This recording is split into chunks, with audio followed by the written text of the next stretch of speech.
یہ جھوٹ سنتے سنتے وہ جھوٹ کی عادی بن چکے ہیں، یہ فالتو باتیں سنتے سنتے وہ فالتو باتوں کی عادی بن چکے ہیں۔ Thanks for watching. Don't forget to like, comment, share and subscribe to Maulana Habibullah Rouhani Official. میرے دوستوں، آج ایک بندے کی کان میں باتیں سننے میں اس کو بڑی مزے آنے لگی، وہ سچ ہو یا جھوٹ ہو۔ ہمارے نوجوان جو نسلیں ہیں میرے دوستوں، نوجوان کہ بھائی باتیں سننا، اب ان کی دل کے اندر یہ باتیں ایسے جمع ہوا ہے، ایسے جمے ہوئے ہیں کہ وہ دین کی باتیں سننے کا گوارا ہی نہیں کرتے ہیں، دین کی باتیں وہ سننا ہی نہیں چاہتے ہیں۔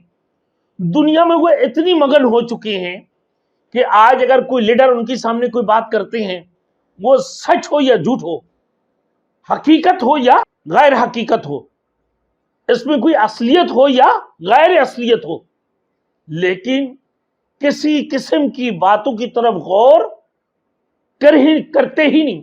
وجہ یہی ہے، غور نہ کرنے کی وجہ یہ ہے کہ وہ دین سے دور ہے۔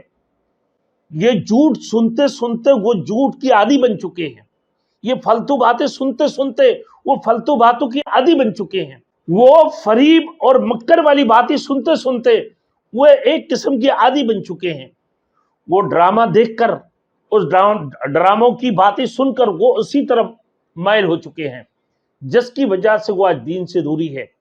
حقیقت اس کی سامنے اب رکھی جاتی ہے، اللہ کی قرآن کی بات، رسول کے حدیث کی بات، وہ اس کو ایکسپٹ نہیں کرتے ہیں۔